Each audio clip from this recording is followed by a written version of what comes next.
Dear students, welcome back to our new social science class for standard 9. Now we are taking the first lesson, that is Sun, the ultimate source. This is social science second, and in this lesson we already discussed various topics. Now we can move to the next topic, factors influencing the distribution of temperature in the atmosphere. Students, now we can discussing about the factors influencing the distribution of temperature in the atmosphere. Which are the factors that are influencing the distribution of temperature? They are latitude, altitude, nearness of ocean and winds. First one, latitude. We already studied in the previous classes that the sunlight is most intense in the tropical region. That means the solar energy or the sun's rays reaches here in the tropical region in a vertical way.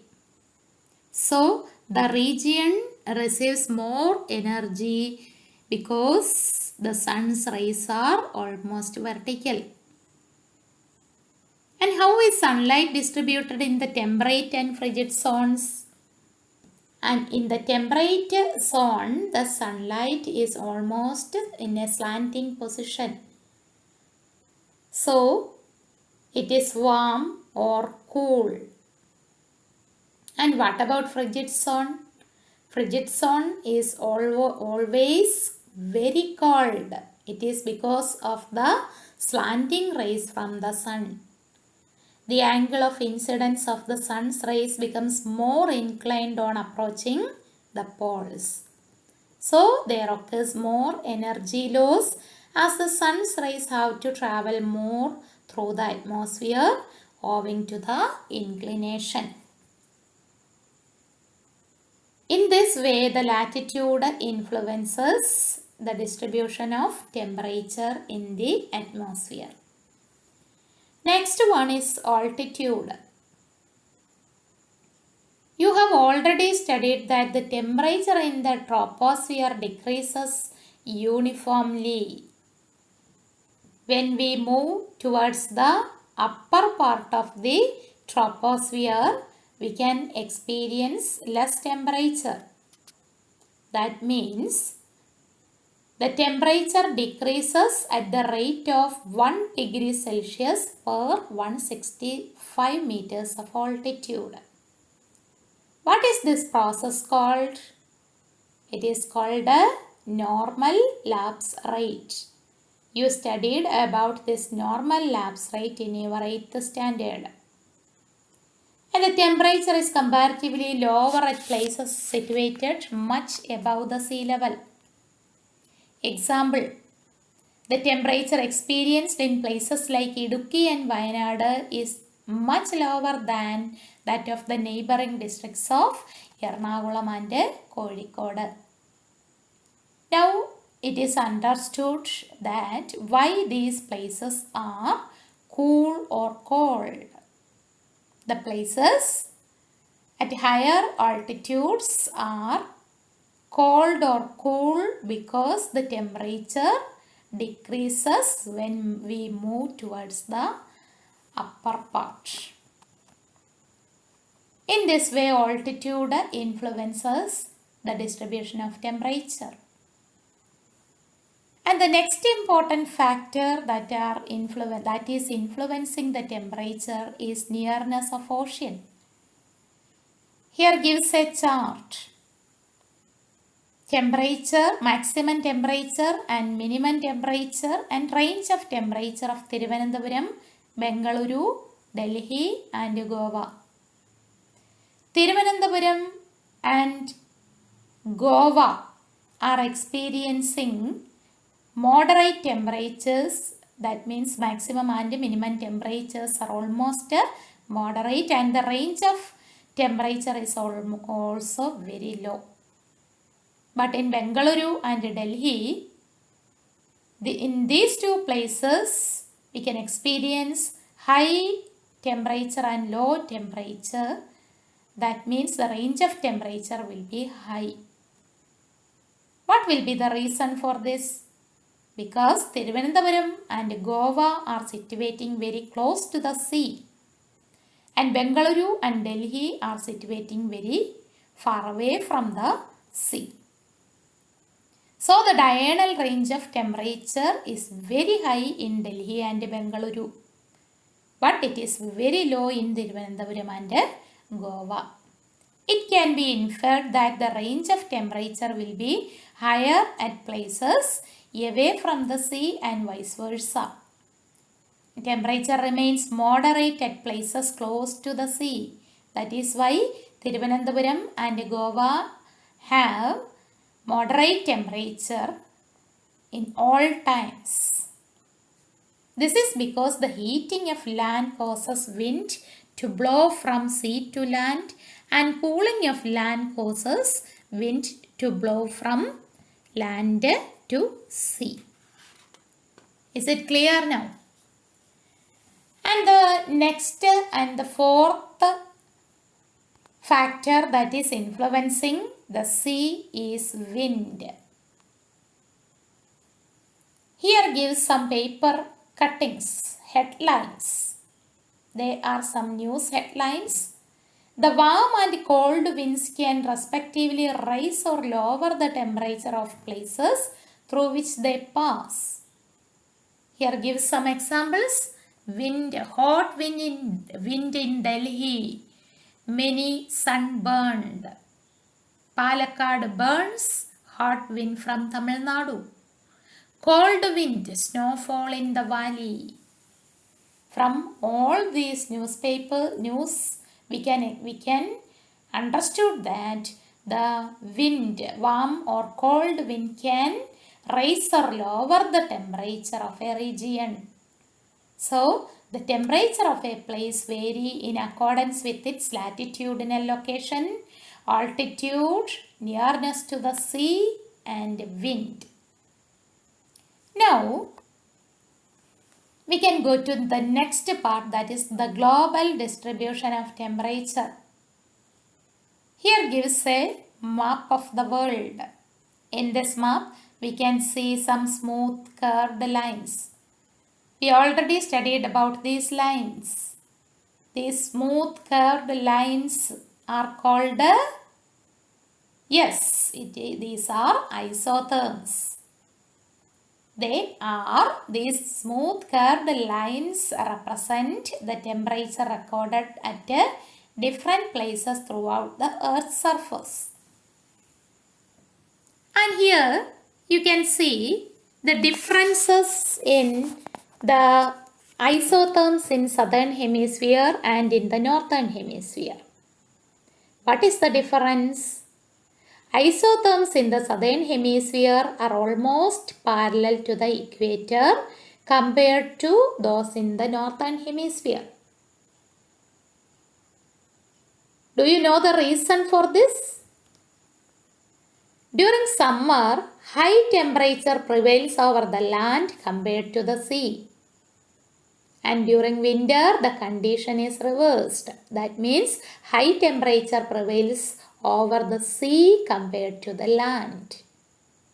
The bending of isotherms is due to the differential heating of land and water. You can see most of the land masses or the continents are there in the northern hemisphere. But in the southern hemisphere, the land masses are very less. So, we can see curves in the northern hemisphere in the isotherms. But in the southern hemisphere, land masses are very less because of the differential heating of the land and sea. Because of the little land masses in the southern hemisphere, the isotherm is almost parallel to the equator. And in the weather maps for summer and winter seasons, the isotherms behave differently. And it is the fluctuation in the atmospheric temperature that leads to the atmospheric phenomena like pressure, wind, cloud and precipitation. Now we can move to another important part of this lesson. Do you know there is water content in the atmosphere? The water content in the atmosphere also significantly influences the atmospheric phenomena. Which are those phenomena? Pressure, wind, cloud and precipitation. Then, what is the role of temperature in bringing the water content in the atmosphere? When temperature increases, evaporation increases, then the water vapor content in the atmosphere also increases. Then, what does this water vapor content in the atmosphere called? It is called humidity. Water content in the atmosphere is called humidity.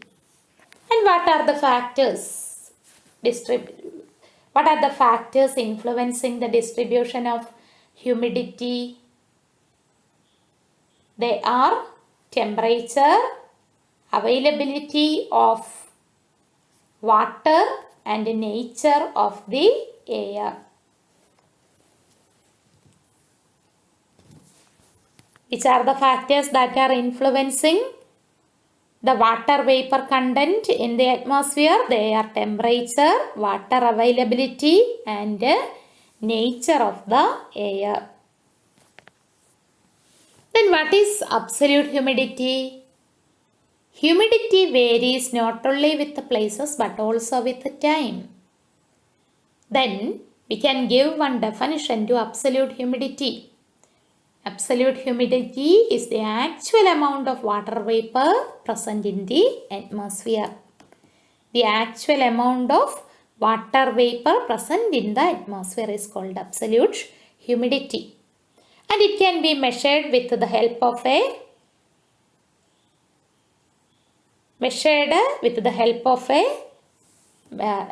an instrument, and we can measure it as the amount of water vapor present per cubic meter volume of air.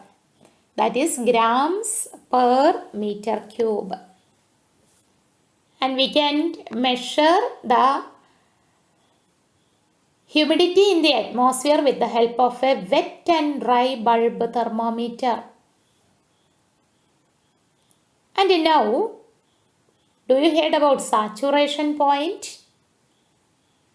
Okay, when the atmosphere becomes saturated, condensation begins.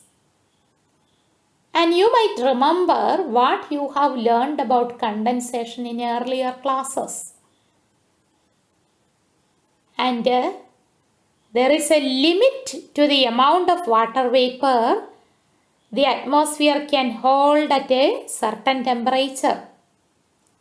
The stage at which the atmosphere is fully saturated with water is termed as saturation level. When the atmosphere becomes saturated, condensation begins.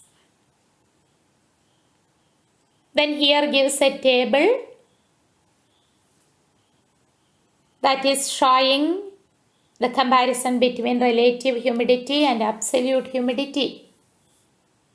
Then we already discussed about absolute humidity, that is the actual presence of water vapor content in the atmosphere.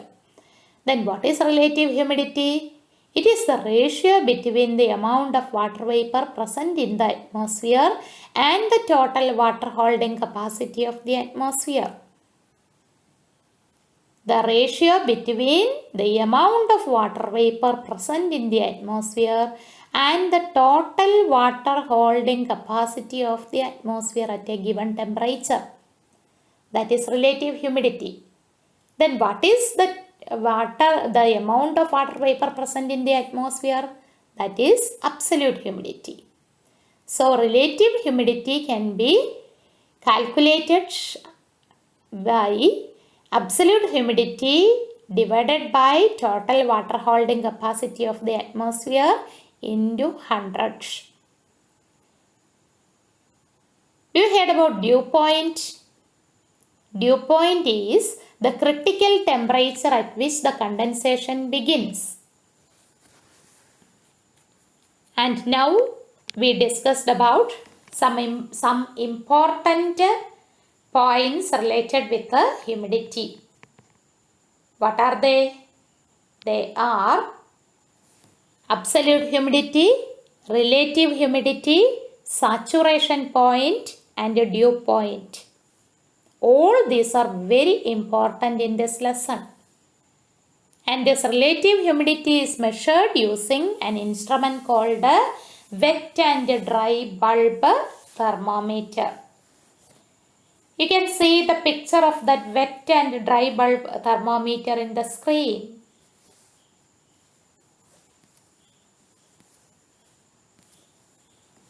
And the next important topic comes under this chapter is forms of condensation. What is condensation? Condensation, it is the change of water vapor into water. It is called condensation.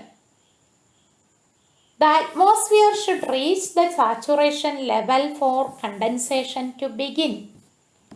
With further addition of water vapor or due to a considerable fall in temperature, the water vapor in the atmosphere begins to condense. Then there are different forms of condensation in the atmosphere. They are dew, frost, cloud and mist or fog. Which are the different forms of condensation? They are dew, frost, cloud, mist or fog. First one is dew. You can see this dew in every morning on the tip of the grass. The surface of the earth gets cooled during the night and it cools the near atmosphere. This causes the water vapor to condense and the condensed droplets cling on the cold surface on the earth.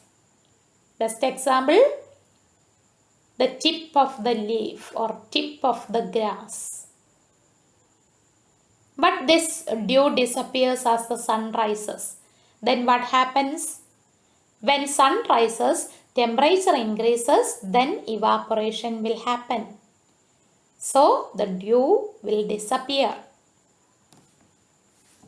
And the next is frost.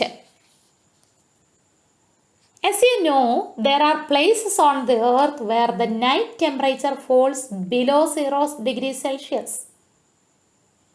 Instead of dew, tiny ice crystals are formed in such places. This frost is almost same as dew, but dew is in the form of liquid, but frost is in the form of solid. If the night temperature falls below 0 degrees Celsius, the dew becomes frost. The dew becomes tiny ice crystals. That is called a frost. This form of condensation is called a frost. And the next one is fog or mist. The condensed tiny droplets of water formed by the cooling of air remain suspended in the atmosphere itself. We know that when the temperature increases, evaporation happens and the evaporated water goes to the atmosphere and it suspends there. And they can very well be described as clouds close to their surface. They are seen very close to the surface of the earth and they can be referred as clouds close to the earth's surface. We can see this kind of fog or mist in every morning during winter season. Fog or mist is the result of condensation around the minute dust particles in the lower atmosphere, and this may obstruct the atmospheric visibility. If the range of visibility is less than 1 kilometer, it is called fog. But if the range of visibility is more than 1 kilometer, it is called a mist. In the airports in North India get temporarily closed due to condensed fog during winter season. I think you heard about these kinds of news in the newspaper during winter season. And there is another important phenomena related with this fog, that is smog. In industrial regions like Delhi, Mumbai, etc., smoke and fog occur in combination to cause as atmospheric condition called smog. This usually causes hindrance to traffic. Traffic problems happen, and at the same time there may happen accidents. And the next form of condensation is cloud. What are clouds? Clouds are formed by the condensation of water vapor around the fine dust particles in the atmosphere. The evaporated water vapor reaches the atmosphere and it clings on the surface with the help of the fine dust particles. The water droplets formed are less than 0.001 centimeters in dimension. And that is why they remain suspended in the atmosphere. And haven't you seen different types of clouds in the sky? Yes, clouds can be classified according to their form and height. Based on their form and height, they can be classified into 4 types. They are cirrus clouds, stratus clouds, cumulus clouds, and nimbus clouds. And based on their height, it can be classified into 4. They are high clouds, medium clouds, low clouds, and clouds with great vertical extent. First, we can see the first 4 types that are formed based on the form. First one, cirrus clouds. Cirrus clouds are feather-like clouds in the upper atmosphere in clear weather conditions. You can see the pictures of these 4 types of clouds on the screen. Stratus clouds are clouds that appear in thick layers in the lower part of the sky. Cumulus clouds resemble huge cotton bundles and are formed due to strong convection currents. They have large vertical extent. Cumulus clouds are very large. And what are nimbus clouds? They are rain-bearing clouds. Dark rain clouds in the lower atmosphere are called nimbus clouds. These clouds appear dark as it does not allow sunlight to pass through due to thick concentration of water droplets. They are rain clouds.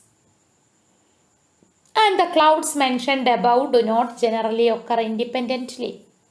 They are usually seen in combination. For example, the combination of cumulus and nimbus clouds is termed as cumulonimbus clouds. And based on the height, we can classify the clouds into 4. They are high clouds, medium clouds, low clouds, and clouds with a great vertical extent. High clouds height is from 20,000 to 40,000 feet. medium clouds from 7,000 to 20,000 feet, low clouds less than 7,000 feet, and clouds with a great vertical extent 2,000 to 30,000 feet.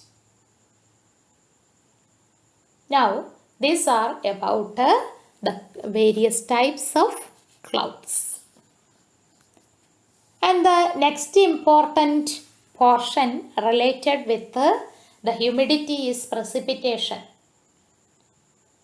Continuous condensation causes the droplets in the clouds to grow in size, and being unable to resist the gravitational force of the earth, the water droplets get released from the clouds and fall on the earth in different forms. This process is called precipitation. And there are different forms of precipitation. Which is the most common form of precipitation? It is rainfall. And which are the other forms? They are snowfall and hailstones. Here gives the pictures of all these types of precipitation. Rainfall, snowfall and hailstone.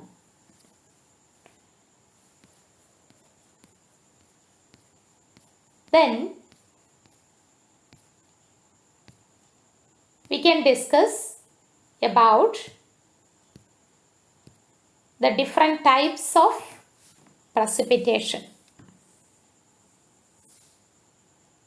These are the different forms of precipitation, and the common manifestation of precipitation is in the form of water drops, that is rainfall. When the temperature falls below 0 degrees Celsius, precipitation reaches the earth in the form of tiny crystals of ice. That is called snowfall. And if the water droplets released from the clouds happen to pass through colder layers of the atmosphere, they may reach the earth in the form of ice pellets.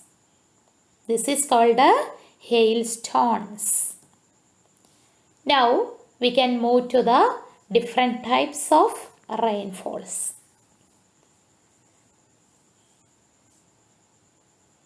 Here gives some pictures. They are the pictures of different types of rainfalls, and the first one is orographic rainfall or relief rainfall. The moisture-laden wind, that means the wind contains more moisture content or water vapor content. This kind of wind from the sea enters the land and moves upwards along the mountain slopes, where it gets cooled and condensed to form clouds. When this moisture-laden wind hits the mountain ranges, it moves upwards, and when it reaches in the upper atmosphere, it began to cool. That means condensation happens and the clouds form. When the windward side of the mountain receives heavy rainfall, the leeward side or rain shadow region, that means the other part of the mountain range do not receive rainfall due to the descending dry air. This type of rainfall is called orographic rainfall. Best example for this orographic rainfall is our southwest monsoon. Kerala gets heavy rainfall during first 6 months, that is from June to November. We get heavy rainfall due to monsoon rainfall. This monsoon rainfall or southwest monsoon rainfall is the best example for this orographic rainfall. Due to southwest monsoon, Kerala gets heavy rainfall from June to September. And when Kerala gets heavy rainfall during this season, Kerala is in the windward side, but Tamil Nadu is situating in the leeward side of this wind. So, Tamil Nadu gets very little rainfall during this season. And the next type of rainfall is convectional rainfall. Then, what is convectional rainfall? The high temperature and daily afternoon rains are the peculiarities of these regions. Due to high temperature, air gets heated and rises upwards. Then cumulus clouds are formed by the cooling and condensation of rising warm air. Rainfall occurs with thunder and lightning. This rain mostly occurring in the afternoon and does not last long. This type of rainfall is called convectional rainfall. And this is a common phenomenon in the tropical regions during summer. This is one best example for this kind of a convectional rainfall is our summer rainfall. Kerala gets rainfall during the summer season, and this is afternoon rainfall, and it is very short. This kind of a rainfall that means the summer rainfall in Kerala is the best example for convectional rain. Then the next important type of rainfall is border rain. There is always a difference in the atmospheric temperature over land and sea. If the air over the sea comes in contact with the air over the land in the coastal regions, the warm air will be pushed upwards, causing cloud formation and rainfall. This type of rainfall is called a border rainfall. And the last and final rainfall type of rainfall is cyclonic rainfall. The cyclonic rainfall, it is associated with the cyclones. Do we heard about cyclones? Yes, nowadays they are common. They are common mainly in the eastern side of India. Now, some kinds of cyclones hit our Kerala also. Recently, our Kerala experienced the cyclone. And the rainfall occurs due to the cyclone is called cyclonic rainfall. Hot air and cold air meet in the central region of cyclones. During this time, cold air pushes up the hot air. This hot air contains more water vapor. When the air rises up, the water vapor in it condenses and falls down as rain. This is called a cyclonic rainfall. Now, our chapter finished. This much is about the temperature in the atmosphere and the water vapor in the atmosphere. In the next class, we can start the next lesson. Okay, today we discussed about the factors influencing the distribution of temperature in the atmosphere. They are temperature, nearness to the ocean, altitude, etc. These factors are influencing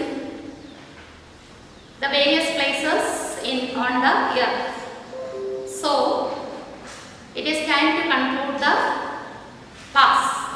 Okay, thank you.